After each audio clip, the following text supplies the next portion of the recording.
hogy elindultunk.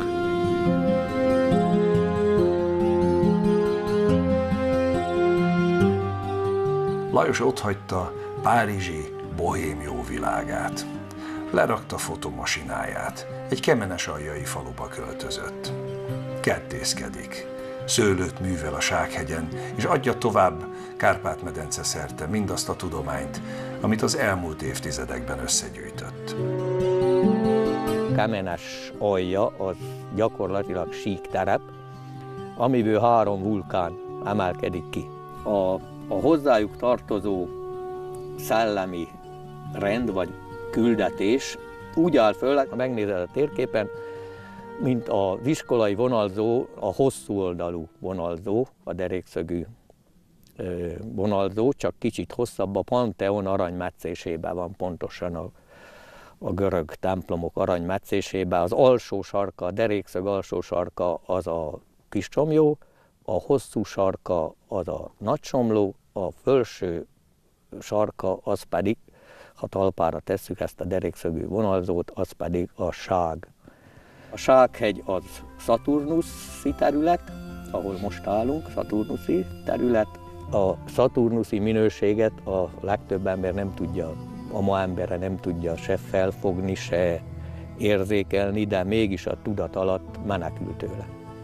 A apák fiai nem viszik tovább a szőlőt, mert a Szaturnusz az a mi életünkben az időmestere, a küszöbőre, a lépésről lépésre haladás mestere,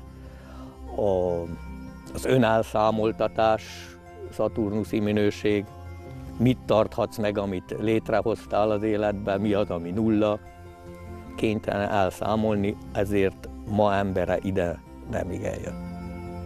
A 3 hegy rezgés állapota, mint az előbb említettem, az infravörös területére esik, ez az 5-15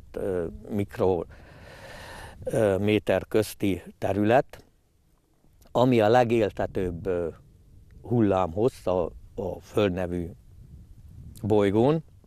A tavaszi napsugár hullámhossza valójában a víz olvadt állapotának, vagyis a legéltetőbb víz hullámhossza, amit mesterségesen is létre lehet hozni, vagy segíteni egy ilyen építészeti formával, például mint ez a turbusz, amihez még a növényvilágot is meghívom segítségül, a borostyán, ha befutja, akkor válik ez valójában éltető vagy gyógyhelyé.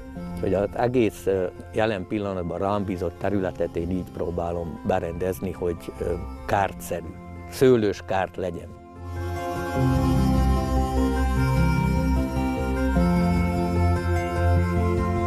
Valamikor az ember nem volt az 5 érzékszerv börtönébe zárva.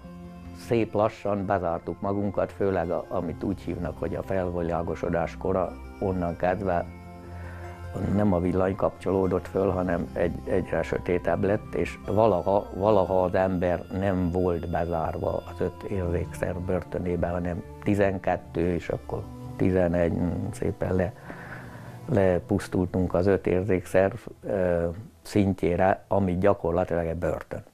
Mert döntésképtelen is, a döntéseit az agyával hozza, az pedig az nem döntőszerv, hanem végrehajtószerv. És ott csak hibát hibára halmozhat az ember. 3 agy.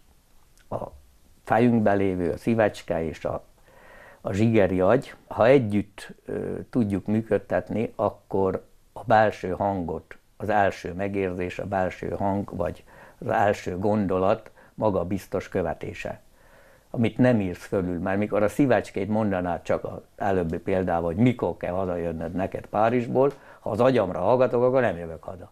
Már anyagi nyűgbe, stb. Bejáratott rendszert otthagyni, azt ma ember azt mondja, hogy hülye.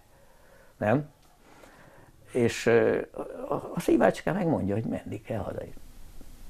A sugallatokat is úgy értelmezi ez a 3-as rendszer, hogy az agy veszi az adást tovább a szívhez, a szív dekódolja vissza az agyhoz, és ott értelmezni.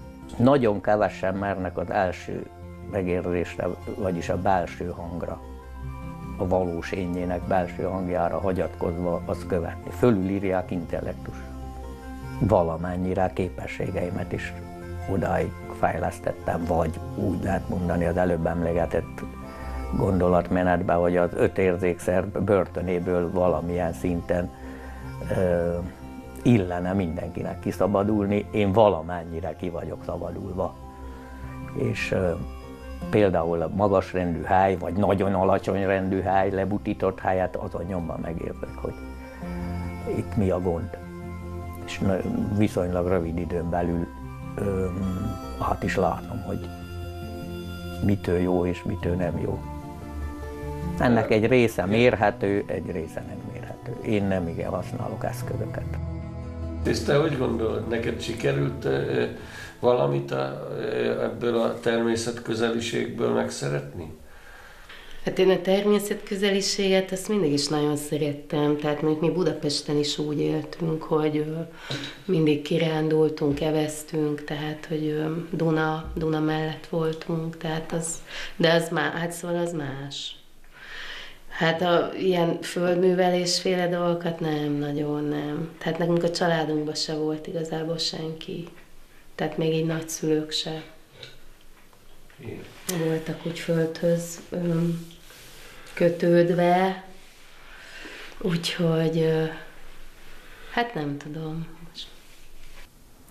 Én nem vagyok elkeseredve, de lehet, hogy az meg egy nagyon speciális, csúnya szóval közeg, amiben én mozgok, mert én rengeteg olyan emberrel találkozok, akik újra nagy szeretettel tudnak a földanyához nyúlni, művelik, és jól érzik magukat ebbe a még nem éppen megbecsült közegben. Újra, szintén a liberalista idők óta a paraszt az akár pejoratív fogalommá is vált. Még ma is használják, gyerekek egymást leparasztozzák az iskolában. Még itt Szál és Dönöck viszonylatában is a városi gyereknek mondott. A legfontosabb szakmák ki kéne tenni. Első a paraszt, és utána jön a többi. A földből élünk. A legtöbb ember már nem köti össze, mikor eszik azt, hogy a földanya ajándékát eszik. Nincs tisztelet.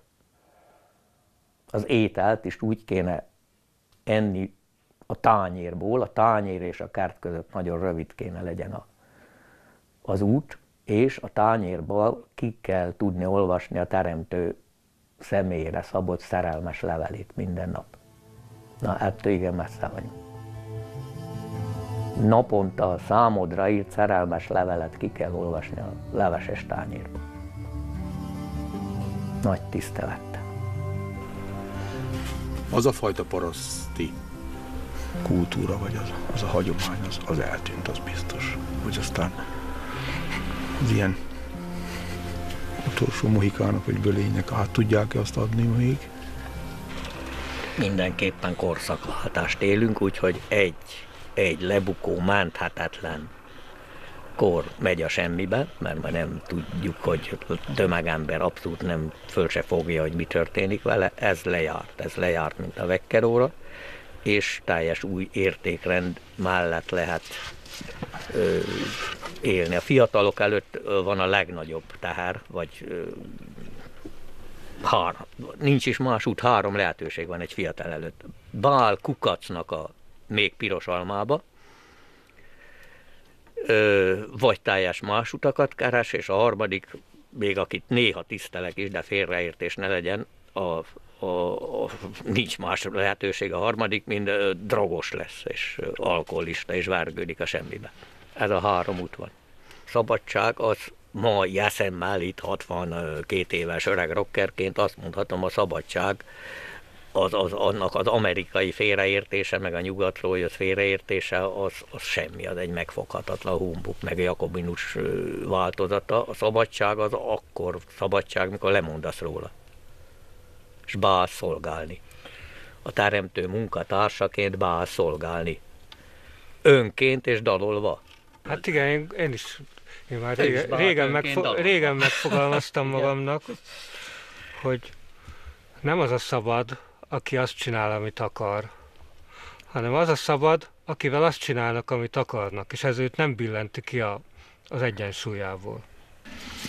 Hogy valójában, mivel mi nekünk 8 gyerekünk van, és nem csak az ő szempontjukból, hanem egyáltalán emberi szempontból. A mai világban ahhoz, hogy valaki megismerje az életet, a természetet, önmagát, ahhoz nagyon nagy segítség, hogyha elkezd a természetben élni és gazdálkodni, vagy hát foglalkozni növényekkel, állatokkal. Mert a természet az egyenes, az nem hazudik. És hogyha ott hibát követsz el, akkor a fejedre koppintanak.